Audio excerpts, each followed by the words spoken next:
Apa? Masalah mursalah. Apa itu masalah mursalah? Masalah mursalah ialah suatu perkara yang asalnya tidak wajib ataupun tidak haram. Makna dia tidak disuruh dan juga tidak dilarang. Dia perkara yang tidak ada nas secara jelas. Tak ada nas pun. Nak kata benda tu wajib, tak ada nas yang kata wajib. Nak kata benda tu haram atau dilarang, tak ada benda yang, tak ada nas yang kata benda tu dilarang. Tapi dia diwajibkan atau diharamkan, dilarang oleh penguasa di atas dasar maslahah. Sebab itu kita sebut masalah mursalah. Maslahah yang sentiasa dilepaskan. Mursalah ni mana yang dilepaskan? Mana dia tidak ada satu ketetapan. Ia mesti berbalik kepada penguasa untuk nak menetapkannya. Dan dalam konteks hari ini, tuan-tuan, aplikasi masalah mursalah amat berguna sekali. Sehingga jika tidak ada aplikasi ini, kita lihat mungkin dalam banyak hal Islam akan jadi sempit dan akan menyusahkan kita. Kerana dunia berkembang. Macam mana Islam nak berkembang jika tidak ada peruntukan-peruntukan khas untuk nak meraihkan perkembangan itu? Selain ibadah lah, tuan-tuan. Ibadah dia tak berkembang. Ni muamalah. Jangan salah sangka pula kan. Manusia sentiasa berkembang. Contoh hari ni, tuan-tuan, banyak perkara baru yang diwajibkan oleh pemerintah. Saya bagi contoh. Apa dia? Dalam muamalah antaranya, tuan-tuan, hari ni banyaklah, banyak. Tuan-tuan, kalau dalam hak ehwal kekeluargaan, tuan-tuan nak kahwin, tuan-tuan kena masuk kursus. Kalau tuan-tuan tak masuk kursus, tuan-tuan tak boleh kahwin. Bagi contoh kahwin dulu lah, pasal tengok semua duduk termenung aja. Nanti saya bagi contoh muamalah hak kewangan kan. Saya kahwin dulu ustaz, tak masuk kursus pun. Abang kahwin zaman bila? 20 years ago. Tak payah cerita lah. Ini cerita yang 10 years ke atas ni. Selangor telah mewajibkan kursus kahwin bagi pasangan yang nak berkahwin, kedua-duanya, bukan hanya suami. Dan tidak juga isteri, tapi both of them, makna kedua-duanya mesti kahwin. Mesti kahwin pula, mesti ambil kursus. Sejak tahun 2006 mesti ambil kursus. Apa maksud mesti tu? Wajib lah tuan. Kalau tuan-tuan ambil kursus, jangan harap tuan-tuan boleh kahwin. Tuan ingat ada qadi di Selangor yang nak kahwinkan tuan-tuan, kalau tuan-tuan tak tunjuk CJ kursus tuan-tuan, tak ada je. Kita pun lawan qadi tu balik. Bukan qadi lah, tukang nikah tu dia panggil apa? Juru nikah kan? Juru nikah. Khusus perkahwinan. Kita pun nak lawan lah juru nikah tu. Mak bagi hadis Nabi mana yang kata wajib ni nak kena khusus ni? Juru nikah tu pun pergilah cari kitab, mana hadis yang tak jumpa. Memang tak ada.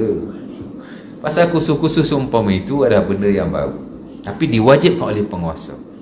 Sekira-kira kalau tidak ada khusus berkenaan, tak boleh kahwin. Kira macam haram lah, tak boleh kahwin. Kalau kahwin kena denda. Juru nikah kena denda, tuan-tuan pun kena denda. Apa itu? Itu di bawah slot yang kita sebut sebagai masalah mursal.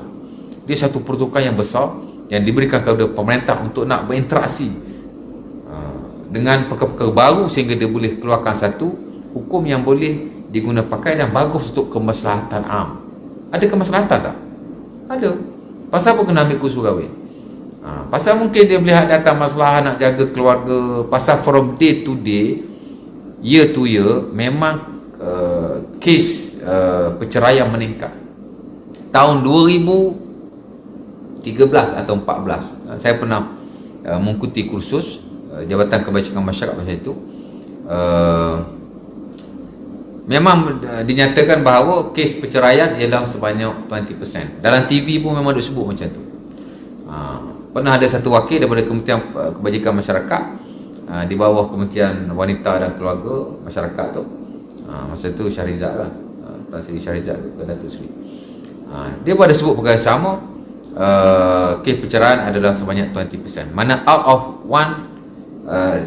daripada 100 pasangan yang berkahwin, 20 daripadanya akan bercerai. Dan banyak lagi lah yang lain tuan-tuan. Kalau dulu tuan-tuan, orang nak berniaga, orang nak buat bisnes, orang nak jual beli, tidak ada documentation. Dan memang tidak diwajibkan pun, walaupun Allah Ta'ala sebut dalam Quran, dalam surah Al-Baqarah, ya ayyuhallazina amanu idza tadayantum bidainin faktubu ila ajalin musamma. Allah Ta'ala kata, wahai orang, tak ada wahai orang yang beriman, tak silap saya tengok ayat. Tapi Allah Taala kata wa idza tadayantum bidainin ila ajalin musamma faktubu.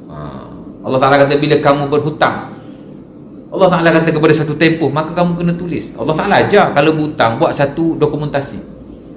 Tapi dia kerana ia tidak diwajibkan.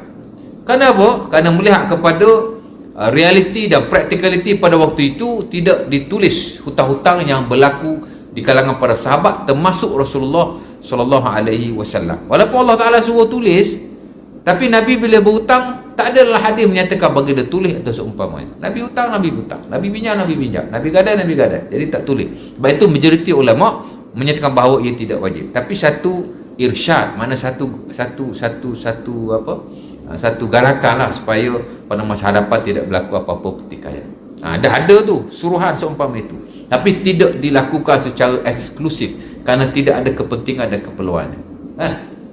Tapi hari ni apa-apa kena documentation. Kalau ikut asal-asal dokumentasi dalam hak awal muamalah hanya sunnah sahaja.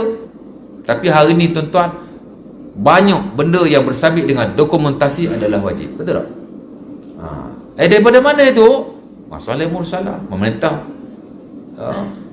yang mewajibkannya kerana nak jaga kemaslahatan am. Tuan-tuan pergi gadai, tak kisahlah nak gadai kat Bank Rakyat ke, nak gadai kat Ar-Rahnu Habib Jewel yang ada kat TSB ke.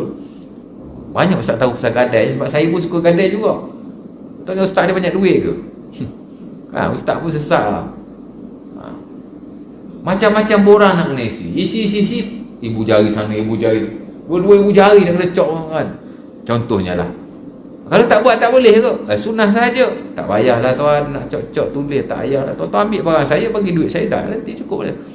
Wajib kan? Dekat perbankan kan apa? Kerana nak jaga kemaslahatan am.